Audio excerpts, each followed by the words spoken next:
Bonjour aux lecteurs de notre chaîne YouTube et aux membres du forum de rcmap.com. Alors là, j'ai fait une petite interruption de 7-8 jours là, sur le montage du MP10, juste parce que j'avais une interrogation sur le moteur que j'allais utiliser.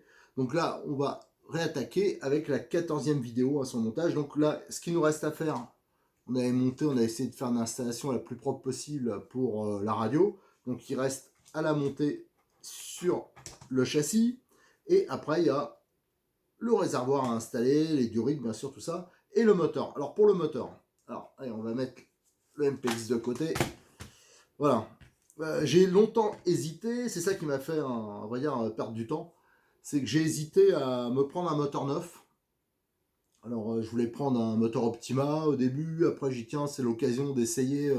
Faut que j'essaye un moteur Alpha, un 3 transfert. J'ai dit, ouais, peut-être qu'un 3 transfert sur le MP10, ça va faire light. Enfin, sûrement que je le ferai après. Alors, c'était sûrement aussi la solution la plus économique. Et après, je me suis dit, c'est con, hein, il y a longtemps que tu fais de l'ERC, tu as fait beaucoup de thermique. Donc, des moteurs, il m'en reste plein, quoi. Bon, qui sont pas neufs, hein, bien sûr, mais qui n'ont pas démarré depuis longtemps. Mais pourquoi pas essayer de les refaire.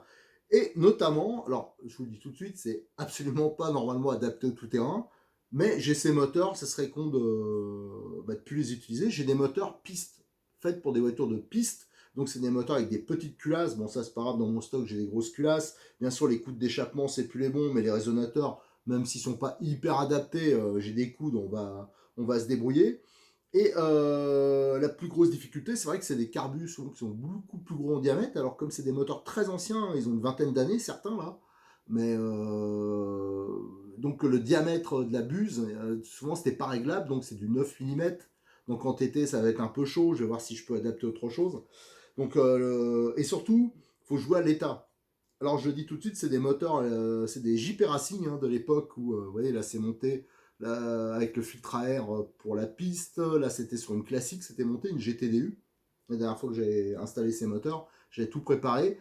Et je vais en profiter, juste par curiosité, pour vous montrer comment c'est fait dedans. Vous allez voir, c'était des moteurs, donc c'était Jean-Paul Caandro qui préparait ces moteurs. Vous voyez, celui-là, il date de 2000. C'est gravé dessus, Team. Donc ça, c'était les moteurs de l'équipe JP Racing. Il y en a un des deux là, même qui a fait une finale du championnat du monde au Mexique en piste avec Egon, je crois. J'avais récupéré ça, il les refaisait et après il repassait ça aux membres entre guillemets du team France. Voilà. Donc j'avais récupéré ces moteurs. C'est des moteurs qui sont hyper préparés, assez pointus, qui poussent de folie.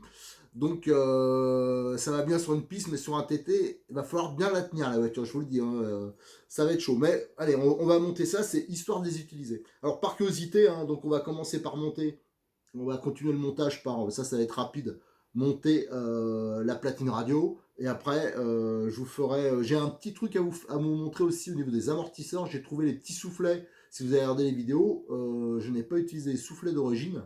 Et j'attendais de trouver des petits soufflets racleurs. Là, j'en ai trouvé. Je vais vous montrer. Je vais donner la référence. Et après, on démontera le moteur. Ça sera un petit bonus. Ça sera en curiosité, par curiosité, pour vous montrer comment s'étaient gaulés ces moteurs. Allez, on s'y attaque. Alors, avant de poursuivre le montage, hein, de reprendre son cours normal, je vais faire un petit retour en arrière sur les amortisseurs. Donc, vous avez vu, hein, j'avais pas monté les soufflets qui sont prévus d'origine. J'ai expliqué pourquoi. Moi, je préfère, pour mon usage, avoir un joint, un soufflet racleur. Donc, j'en ai trouvé. Voilà, celui-ci. Et qui monte hein, parfaitement. Alors, je vous donne la référence. Je l'ai pris, j'ai trouvé en fin de compte dans le stock de Model X 34. Et il avait ça pour les pièces de NXT. Donc, c'est la référence HT 580109. Et ça vaut, les 4, ça vaut 6,90 €. Et vous allez voir, la gorge ici, ça s'adapte parfaitement. Regardez. Ça tient nickel. Et vous voyez. Voilà. Donc l'essayer, c'est l'adopter. Donc voilà, j'en ai recommandé moi un paquet d'avance. Je sais qu'il en a pris tout un stock là. Donc ça, c'est quelque chose. Voilà, là, ça me plaît. C'est peut-être pas, peut-être que c'est moins, je sais pas, mais en tout cas, moi, ça me plaît. Ça me paraît plus, je veux dire entre guillemets mécanique, quoi. Même s'il n'y a pas vraiment de mécanique dessus, mais au moins c'est un soufflet racleur. Je préfère largement ce système-là. Allez, on va pouvoir reprendre maintenant le sens normal du montage. L'extrait de la notice numéro 52, c'est le montage de l'ensemble de la platine radio hein, sur le châssis. Alors, les éléments nécessaires pour l'étape de montage 52, donc ça c'est le montage de l'ensemble, la platine radio complète hein, qu'on a déjà préparée hein, avec sa belle platine Carbon T-Works sur le châssis. Alors là, c'est monté sur 4 colonnettes comme ça. Alors on peut les tenir, c'est en aluminium, hein, c'est des belles pièces. On peut les tenir avec une clé de 7, ça va être pratique. J'ai ici ma visserie inoxydable hein, que comme j'ai mis sur tout le reste de la voiture en 3x10 têtes fraisées. Et là, pour ceux qui ont des, par exemple des MP9 hein, RTR qui veulent monter ces colonnettes alu, c'est tout à fait possible. Donc, je vous ai montré sa chaise, c'est IFW 401B. Alors ça, c'est d'ailleurs possible, comme j'ai toujours mon MP9 RTR à faire, hein. Je suis un peu débordé, un peu à la ramasse. Donc ça, c'est sûrement une option, je me ferai un petit plaisir que je vais monter. En plus, je crois que j'en ai hein, de l'époque. Donc ça, faudra que je pense à le monter. Alors maintenant, une question se pose. Est-ce qu'on monte les colonnettes dessus sur la platine avant? Donc ça, il faudra le monter, je pense, au frein filet sur la platine. Ou est-ce qu'on le monte sur le châssis? Alors, c'est quoi qui va rester fixe? Comment on va le démonter? Alors là, je vais déjà tenter de le fixer, moi, sur le châssis. Je voudrais laisser les colonnettes en permanence, donc je vais les monter au frein filet. Ah, j'ai fait des montages à blanc hein, pour voir quelle serait la meilleure méthode. Au début, je pensais fixer les colonnettes définitivement, enfin définitivement avec du bon frein filet au châssis. J'ai dit, bon, voilà, on démontera par le dessus. Mais après, je me suis dit, ouais, quand on veut démonter, il y a le filtre à air qui gêne, enfin, il y a les tringleries, tout ça, c'est peut-être plus facile de démonter par en dessous, bien que les tringleries, on peut se dire, on va les démonter. Mais donc, en fin de compte, j'ai tout fixé à la platine. Voilà, j'ai fixé les colonnettes à la platine et j'en ai profité parce que j'avais quelques oublis. Hein. J'avais bien mis, je vous avais indiqué les petits caoutchoucs, les petits patins qui se mettent en dessous, mais je les avais pas collés parce que j'avais fait un montage à blanc. Alors là, je les ai collés et j'ai aussi fait un petit dégagement ici parce que vous avez la fixation de la bavette, hein, ça je l'avais pas calculé, qui tombe dessus. Donc j'ai fait un petit dégagement à cet endroit-là. Et aussi, j'avais oublié quoi? J'avais oublié de passer un fil. Hein. C'était le fil pour la batterie. Hein. Comme c'est pas dans des compartiments qui sont proches, donc j'ai pris une rallonge fût à bas. Alors pour ceux qui sont intéressés, hein, j'ai pris une 15 cm. Celles-là, elles sont pas mal. Hein, c'est référence 466. Voilà, et elle fait 15 cm celle-ci. Voilà, donc maintenant, je vais pouvoir monter l'ensemble, ce coup-là, sur le châssis. Voilà, l'ensemble platine est monté sur le châssis, donc ouais, j'ai l'impression quand même que la bonne méthode, c'est de fixer par en dessous. Hein. C'est vrai que j'aurais préféré par au-dessus, fixer de façon bien balèze sur le châssis. Hein, sur la partie aluminium, c'est plus facile, mais ça me semble quand même plus pratique de dévisser toutes les vis par en dessous, hein, parce que de toute façon, la vis qui se vise dans le plastique, hein, côté boîte radio du récepteur, c'est par en dessous obligatoirement.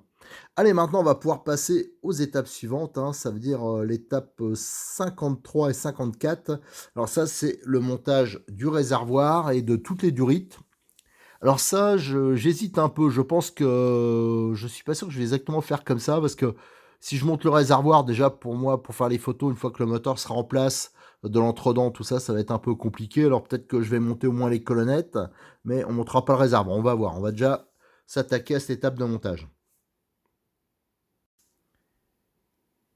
Les extraits de la notice pour les étapes 53 et 54, c'est le montage du réservoir, de ses supports et aussi des durites et du filtre à carburant.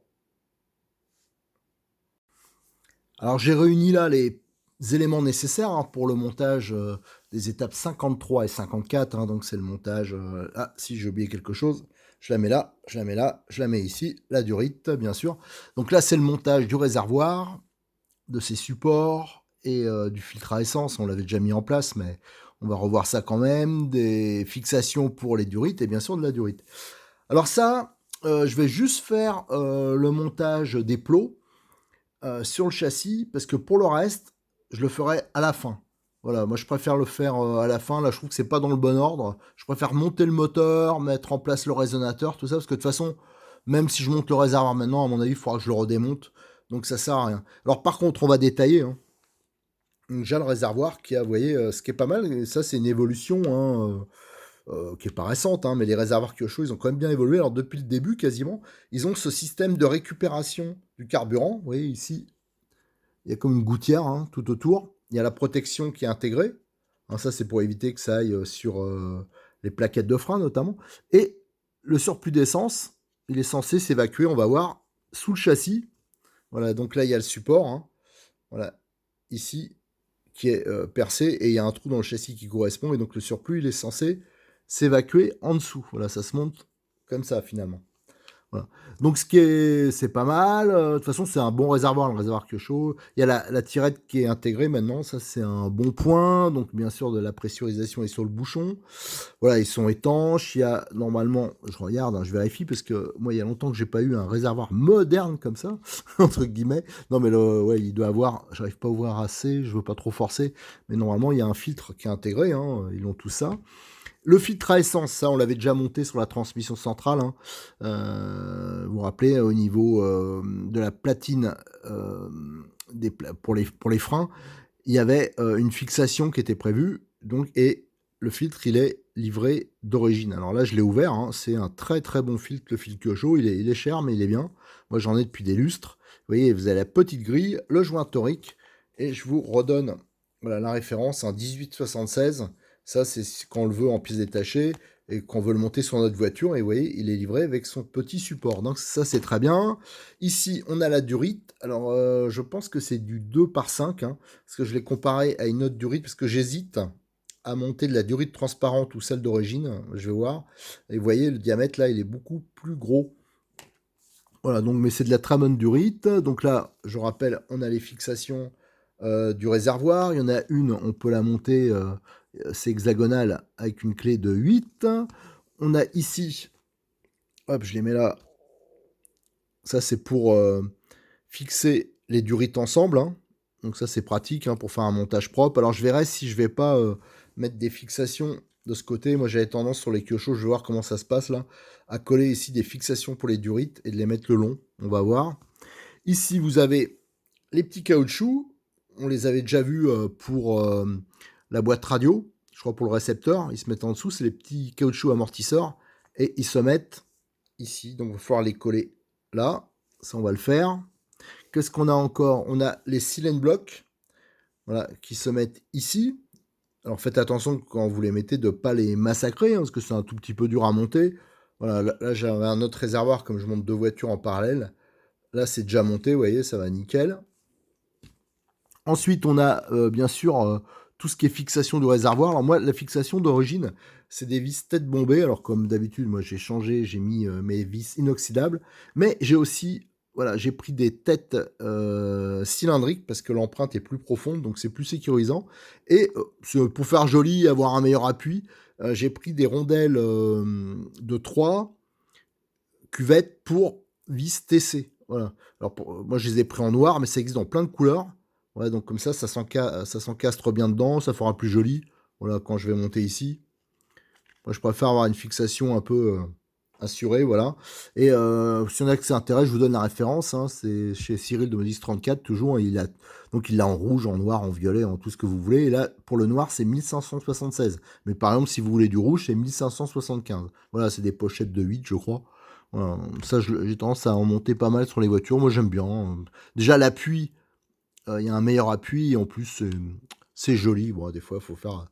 Comme c'est pas trop cher, c'est des petits plaisirs qu'on se fait. Voilà, alors ce que je vais faire là, cet étage, je vous dis, je le reprendrai après. Le seul truc que je vais faire, c'est que je vais monter les deux plots sur le châssis et après on passera à l'étape suivante et le réservoir, tout ça, on le montrera plus tard. Voilà, j'ai monté les fixations du réservoir. Alors à noter que la fixation ici, elle prend un sandwich, le support moteur T-Works, hein, mais c'est prévu, hein, la hauteur, elle est pile poil. C'est pas comme sur le MP9, hein, où je pense que ça doit être un peu plus haut. Et j'ai préparé le réservoir, hein, j'ai donc collé les deux petits plots caoutchouc en dessous. Et ça, on l'avait déjà fait. On avait mis les petits caoutchoucs.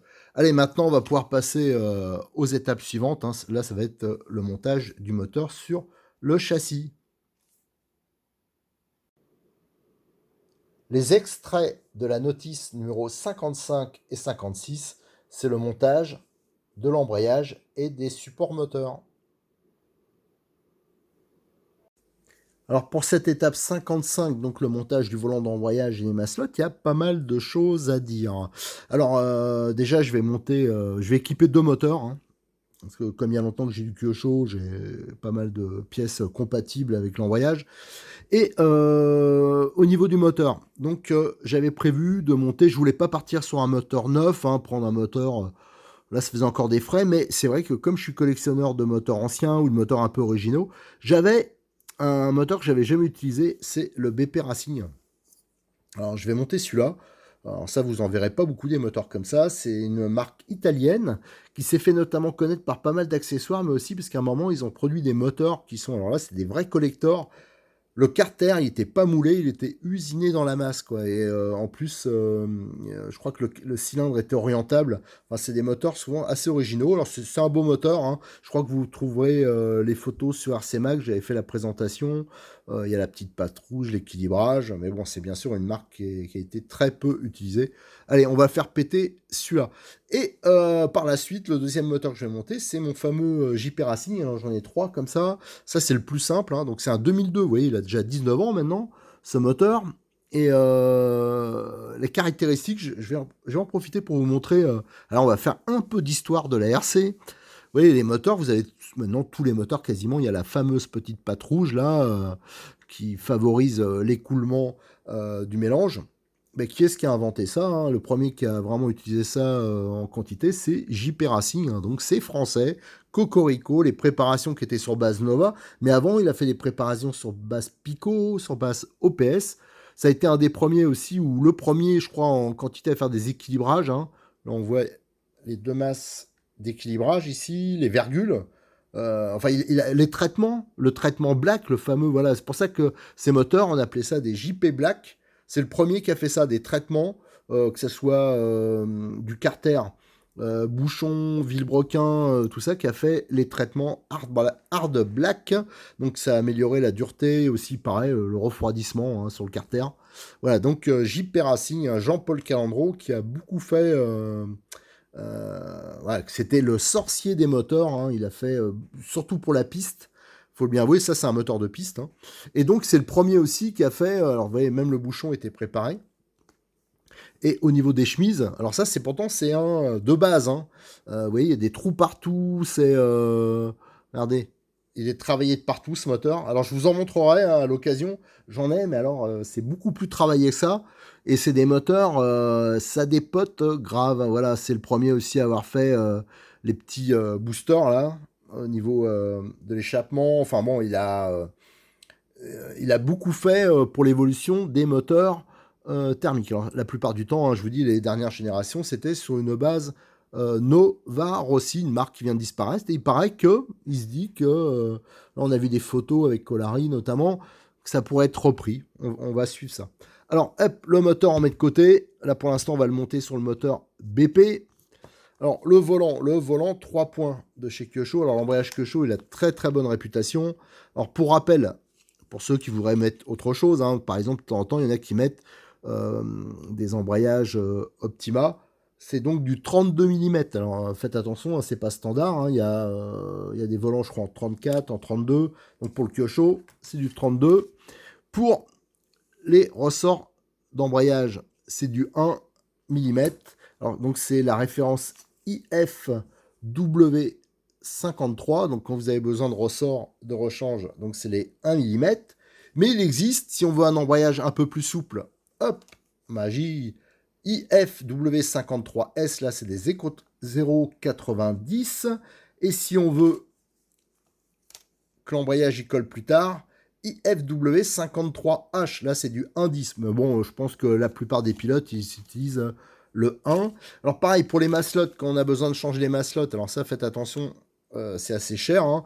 Alors les maslottes alu, ça demande un peu d'entretien, il faut les ébavurer de temps en temps, voilà, mais c'est assez efficace. Donc c'est les références IFW339.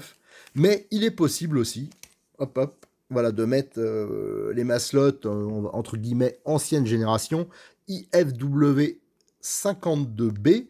Alors ça, je me tatoue. Je pense qu'il y a un moteur où je vais le monter avec les maslottes alu. L'autre moteur, je vais le monter avec les maslottes carbone. Alors, maslotte carbone, normalement, l'embrayage, il sera plus souple. Ce sera normalement plus facile au niveau de la conduite, peut-être plus adapté à un débutant ou un pilote moyen. Donc, c'est tout à fait mon cas, le pilote moyen. Voilà, donc ça, c'est... Je vais sûrement faire un montage mix. Allez, on va le monter déjà sur le BP. Pour le JP Racing, j'ai pas mal de boulot, hein, je le montrerai hors caméra. Je vous le montrerai, peut-être que je ferai une vidéo spécifique sur l'histoire un peu des moteurs JP Racing, parce que j'en ai pas mal, j'en ai sur des préparations OPS, Pico, donc ce sera peut-être intéressant un jour que je puisse faire ça. Allez, on va monter déjà le volant. Alors, comme je vous l'ai déjà signalé, hein, souvent, soit je fais les photos après, soit avant. Là, comme je voulais faire les photos détaillées du montage, j'ai fait un montage à blanc. Et c'est là que j'ai vu qu'il y avait un problème. Des fois, vous voyez, donc c'est en live, hein, vous avez dans les conditions, j'ai pas mis de côté le moteur et refait une vidéo. Donc ça, tout ça pour vous dire que avec certains moteurs, certains types d'embrayage, même la plupart, ils peuvent poser problème. Pourquoi? Parce qu'ici, vous avez donc un usinage, hein, qui fait, on va mesurer 24 90 à peu près, et qui vient se mettre, qui vient chapeauter un peu le carter moteur. Ça permet de protéger entre autres le roulement avant. Et là, sur le moteur BP, si on mesure, tac tac tac, même au plus bord, on est à 25,5. Voilà, donc le diamètre est trop important. Ça veut dire que quand on le met en place et qu'on serre, ben, ça bloque contre le carter. Donc la seule solution, ce serait d'usiner à la Dremel le carter, mais franchement, ça m'embête, quoi. À la limite, je serais pas collectionneur. Bon, je l'aurais fait en le faisant proprement, en protégeant tout. Mais comme c'est un moteur qui un jour finira dans ma vitrine, hein, de collection, je veux pas abîmer le carter. Alors malheureusement, mon petit BP, c'est pas. Il y a longtemps que tu attends de pouvoir montrer ton potentiel, c'est pas encore le mettre de côté. Par contre, alors en cherchant un peu, j'avais un autre moteur que je devais tester. Malheureusement, c'est vrai que là j'avais merdé. Je devais le tester il y a longtemps déjà. C'est le moteur Bullitt, le B222. Donc on va en profiter, hein, ça va être l'occasion. C'est vrai que j'avais un peu oublié. On va donc le tester. Et lui, si on mesure, on est à 24-30. Donc là, largement, hein, on le voit quand on met le volant. Voilà, il y a du jeu, donc c'est impeccable. Donc ça, vous n'aurez pas le cas avec allez, 90% des moteurs, hein, la plupart des moteurs. Mais ça m'est arrivé, je ne sais pas si vous aviez suivi, notamment quand j'avais monté le Scorpion version Nitro, avec le moteur Alpha 28, le gros moteur de chez Alpha. Pareil, j'avais dû usiner ici, parce que le volant, qui est du même type, hein, c'est peut-être même le même, si je ne me rappelle plus trop, il ne passait pas. Voilà. Donc là, dans l'ordre de montage, il y a la petite rondelle. Alors ça, j'avais un petit doute. Est-ce que c'était obligatoire de le monter bon, apparemment, oui. Mais c'est vrai qu'avant, on avait tendance à jouer sur ces rondelles, hein. C'est des rondelles de calage, hein. Là, elle fait 0,5 d'épaisseur, mais il y avait plusieurs épaisseurs. Et ça permettait de jouer sur, en fin de compte, l'emplacement. Enfin, si on avait de la marge qui est réduite, hein, l'emplacement du volant et de la cloche. Donc sur certaines voitures, c'était utile. Là, on met le petit cône. Alors moi, j'ai retiré le cône qui avait d'origine, hein, qui est en laiton. Là, ça doit être métallique. On met le volant. Pour l'écrou, faites attention, hein. Là, il y a une partie lisse. Donc c'est celle-là qui est côté Villebrequin, hein. On voit bien pourquoi, hein. C'est parce qu'il y a la partie lisse encore du Villebrequin, là, qui... Pas celle-ci, mais la première, qui dépasse un tout petit peu. Donc ça, on va le monter. Alors ça, j'ai tendance, moi quand je faisais des courses, j'avais tendance à le monter, une petite goutte de frein filet. Bon, maintenant, comme c'est pas pour faire de la course, je vais pas le faire. Voilà. Et là, pour le tenir, j'ai cet outil-là. Alors, on peut le mettre, ça, éventuellement, on peut tenir avec une pince multiprise, tout ça, mais on risque d'abîmer les dents. Et les dents, elles sont utiles pour le banc de démarrage, bien sûr. Si on commence à tout abîmer, c'est pas top. Et il existe ce type de clés, voilà, qui permettent de serrer. Avec l'écran devant moi, c'est pas simple, voilà. Qui permettent de tenir des 2 points, des 4 points. Voilà, plusieurs types. Et là, il faut une clé de 10. Donc, j'utilise la clé qui est fournie. D'ailleurs, je ne me rappelle plus. Je me rappelle plus sur les premières vidéos. J'ai l'impression que c'est pas fourni avec le MP10. Ça doit peut-être venir du kit MP9. Bon, j'avoue que là, je me rappelle pas. C'est la clé multifonction, hein, qui fait aussi pour les bougies. Allez, on va bien serrer. Autrement, ce que vous pouvez faire, hein, si vous n'avez pas ce genre de clé, déjà c'est assez facile à fabriquer éventuellement pour un bricoleur, mais autrement, moi je le tiens dans un étau avec des mordages en alu. Comme ça, je suis sûr de ne pas abîmer les dents. Je vous dis, avec la multiprise, le problème, le risque est important. Allez, hop. Hop, voilà, je pense que ça devrait être suffisant. Je refais un petit coup. Voilà. De toute façon, on saura vite si c'est pas suffisant, ça va se desserrer. Voilà. Allez, maintenant, ce qu'il faut pas oublier, c'est les petites rondelles. Il y a des toutes petites rondelles, type rondelles de calage, hein. C'est du 3 mm par 0,2 d'épaisseur. Et vous voyez, elles se mettent sur la goupille. Donc, ça va éviter que la masselotte, en fin de compte, elle vienne frotter sur la partie alu du volant. Et normalement, ça devrait améliorer son pivotement aussi, hein, sa bonne liberté. Voilà, donc ça, faut bien s'assurer de les mettre. Et maintenant, alors là, ça va être difficile de vous le faire en vidéo. Je vais voir si j'arrive à le faire, mais comme je vois rien, comme on n'a toujours pas les moyens d'investir dans une caméra plus adaptée que mon téléphone, donc j'ai le téléphone devant les yeux, donc c'est pas facile. Donc là, on va monter les ressorts. Donc ne pas oublier que ça se monte, bien sûr, à l'envers. Voilà. Ça se monte comme ça, enfin à l'envers. Voilà. Je vais chercher déjà l'outil adapté, parce que c'est vrai que j'avais pas prévu de le faire comme ça. Je ne pense pas, si je le fais avec mon petit tournevis, là, je vais massacrer la main. Bon allez, je sacrifie éventuellement ma main. Voilà, donc je le mets comme ça. Et tac. Ah, normalement c'est bon, mais c'est vrai que j'ai du mal avec... il a fallu quelque chose... Voilà, c'est bon. Et là, ça vient se mettre.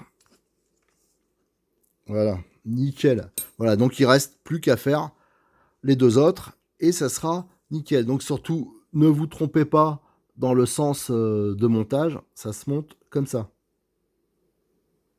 Dans ce sens-là. Si vous le montez dans l'autre sens, éventuellement, ça peut se faire. Mais alors, l'embrayage, il va être hyper violent. Ça se faisait notamment en piste, hein, piste 1/8e. Il y a des embrayages monoblocs qui étaient livrés. D'ailleurs, attendez, je vais peut-être vous montrer. Voilà. Voilà, en piste. Voilà, ça, c'est... Tiens, mais justement, regardez. Un embrayage BP Racing, hein, comme le petit moteur qu'il y a là. Parce qu'ils sont aussi spécialistes, ils font plein d'accessoires. Et ces embrayages-là, on pouvait les trouver, donc ils sont monoblocs. Et ils pouvaient se trouver avec un montage inversé. Alors souvent c'était 5-6 points et ça permettait d'avoir, c'était sur les 4x4 pistes, quand ça embraye, ça envoyait du lourd. Allez, je vais finir de monter les pièces et je vais en profiter pour faire une petite photo. Alors j'ai monté les deux autres masselottes, hein, donc ça se monte quand même relativement facilement, hein. Mais c'est vrai que le petit tournevis que j'avais, comme ça, un peu fin, ça c'est bien pour démonter, mais pour le monter, j'avais un peu peur de me planter dans la main. Voilà, faut mettre quand même, faut sécuriser. Donc ça coulisse parfaitement, hein, c'est vrai que c'est bien aidé par la petite rondelle en dessous, hein. Je crois que les Mugen c'est monté un peu pareil. Donc pour cette étape 55 c'est terminé. Alors ce que je peux dire par contre c'est que à la base j'avais dit ouais je vais faire l'économie, je vais mettre un vieux moteur. Le problème le vieux moteur faut que je refasse, hein, faut que je le nettoie tout ça. Donc ça je le montrerai mais avec mon deuxième kit embrayage. Le moteur BP après je me suis dit bah allez je vais monter un moteur pas cher, j'ai dans un coin, là, le moteur BP, ben ça monte pas. Et donc je me suis rabattu sur, celui-là il est pas à moi, par contre le moteur Bullitt que je devais tester. Donc ça tombe bien, mais par contre voilà, je voulais partir sur du moteur, un peu de récupération, et en fin de compte je me retrouve avec un moteur haut de gamme. Bon ben c'est comme ça, hein. À la limite tant mieux, hein. Je vais sûrement bien m'amuser, ça va sûrement pousser fort. Voilà. Allez, on va terminer là cette vidéo. J'enchaînerai avec la vidéo suivante, parce que là on a déjà fait long. Donc la vidéo suivante, ça sera l'étape 56 notamment. Là on va monter la cloche, on va monter les supports moteurs. On va aussi monter l'ensemble avec le résonateur. Alors ça, le résonateur, j'ai pas encore choisi. Alors pareil, je voulais faire de la récup. Mais du coup, maintenant que j'ai un beau moteur dessus, c'est un peu dommage. Donc on va voir. Donc il y aura le montage du résonateur. Et après, bah, il restera les finitions. Hein. Il restera tout ce qui est tringlerie. Il y en a le réservoir qu'il faudra monter, hein, comme je ne l'avais pas monté tout de suite. Donc voilà, on approche quand même doucement, mais sûrement de la fin. J'espère peut-être qu'en fin de semaine, la voiture sera terminée et que je pourrai faire. Du coup, là, je suis obligé de me taper un rodage. Donc le rodage, et j'irai sûrement soit au club de Montpellier ou au club de Béziers pour faire un premier essai. Allez, je vous remercie. À très bientôt sur notre chaîne YouTube et sur le forum de rcmag.com.